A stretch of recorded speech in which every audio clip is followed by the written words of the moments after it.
अस्सलाम वालेकुम friends, welcome back to my channel. आज का हमारा टॉपिक है कैलामाइन लोशन। आज हम बात करेंगे कि कैलामाइन लोशन क्या है और इसके क्या क्या इस्तेमाल हो सकते हैं।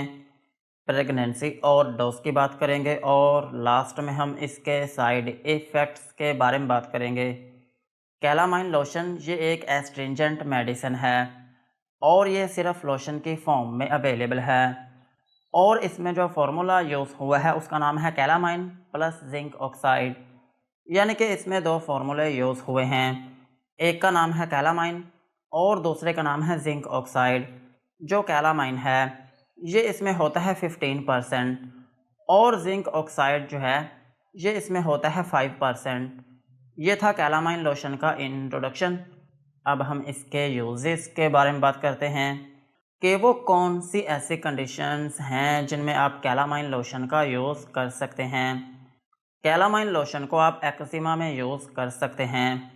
एक्जिमा जो है इसको हम ख़ारिश भी कहते हैं और ख़ारिश जो है ये आपकी स्किन की एक कंडीशन है और इसमें ये होता है कि आपकी स्किन के ऊपर इचिंग होना शुरू हो जाती है और आपकी स्किन के ऊपर रेडनेस होना शुरू हो जाती है और आपकी स्किन के ऊपर सुर्ख कलर के धब्बे बनना शुरू हो जाते हैं।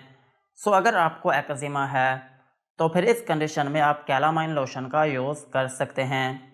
और सेम इसी तरह आप इसको स्केबीज़ में भी यूज़ कर सकते हैं।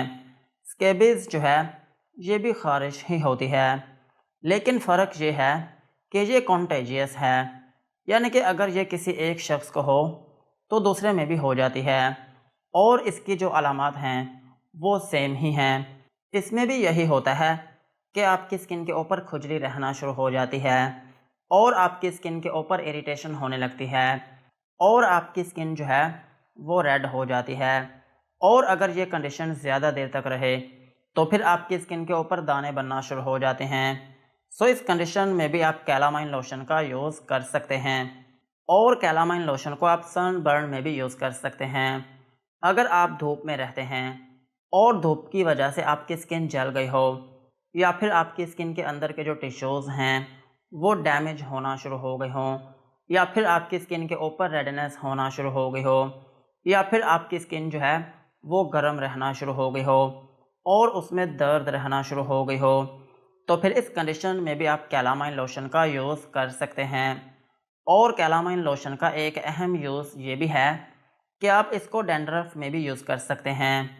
डैंड्रफ जो है ये भी आपकी स्किन की ही एक कंडीशन है, लेकिन ये होती है आपके सर में और अगर ये कंडीशन आपके सर में होती है तो फिर इसकी वजह से आपके सर में खुश्की जो है वो बहुत ज़्यादा होना शुरू हो जाती है और आपके सर में इचिंग होने लगती है और आपके सर में बेचैनी होना शुरू हो जाती है। सो इस कंडीशन में भी आप कैलामाइन लोशन का यूज़ कर सकते हैं और कैलामाइन लोशन को आप एक्नी में भी यूज़ कर सकते हैं। अगर आपके फेस के ऊपर दाने हैं या फिर आपकी स्किन के किसी भी हिस्से पर दाने हैं तो फिर इस कंडीशन में भी आप कैलामाइन लोशन का यूज़ कर सकते हैं। और सेम इसी तरह आप इसको डार्क स्पॉट्स में भी यूज़ कर सकते हैं। अगर आपकी स्किन के ऊपर दाग धब्बे हैं या फिर आपकी स्किन के ऊपर छाइयाँ हैं तो फिर इस कंडीशन में भी आप कैलामाइन लोशन का यूज़ कर सकते हैं।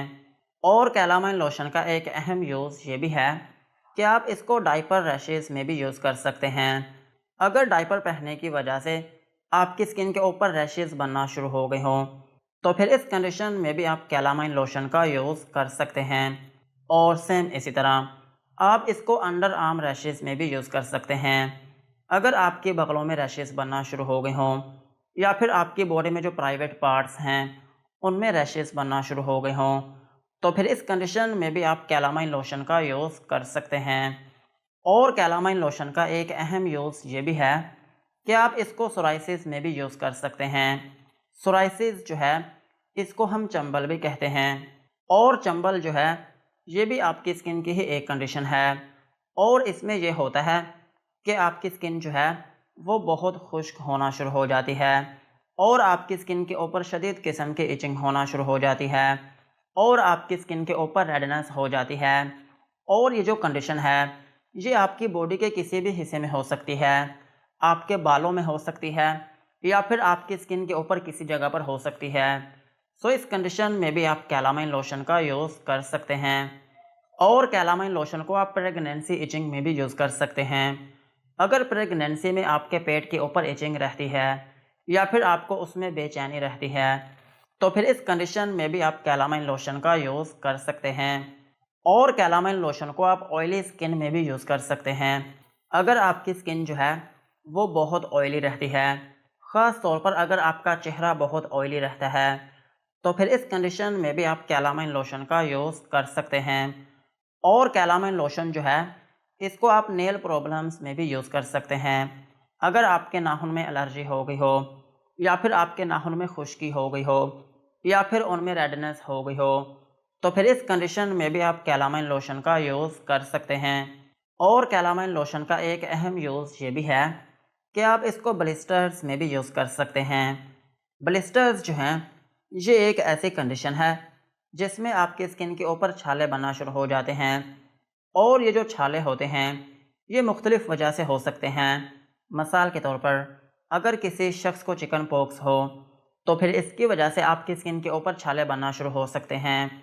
सो इस कंडीशन में भी आप कैलामाइन लोशन का यूज़ कर सकते हैं। और कैलामाइन लोशन का एक अहम यूज़ ये भी है कि आप इसको इंसेक्ट बाइट्स में भी यूज़ कर सकते हैं।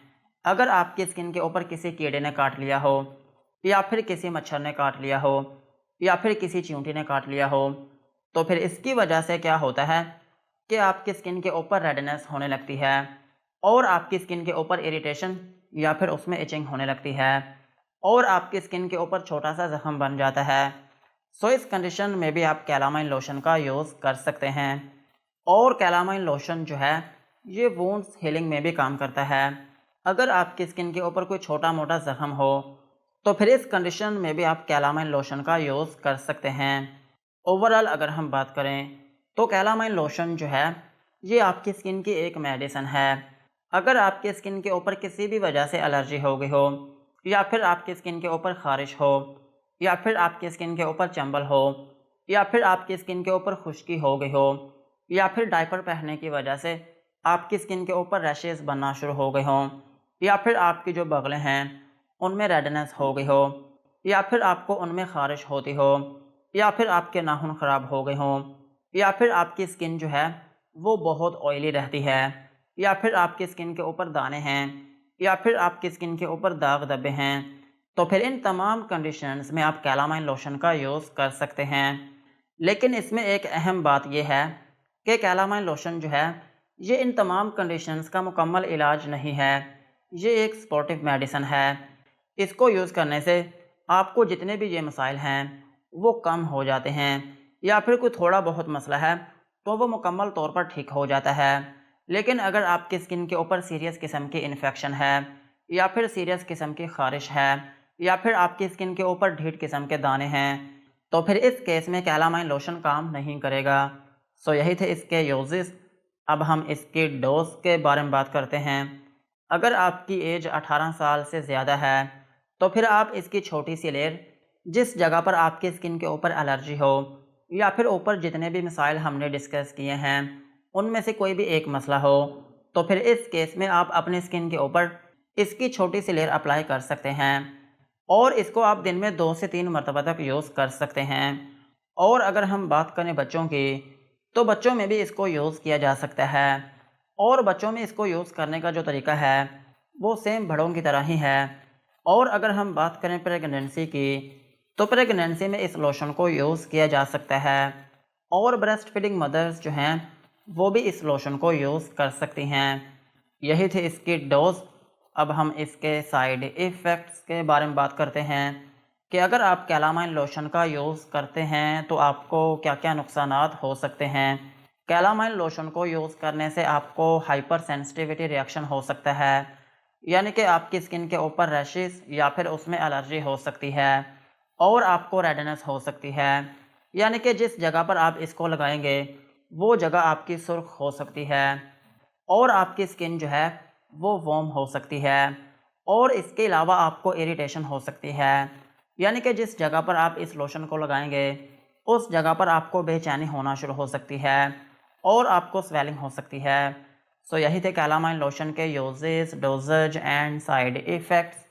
आज की वीडियो को यहीं पर ख़त्म करते हैं।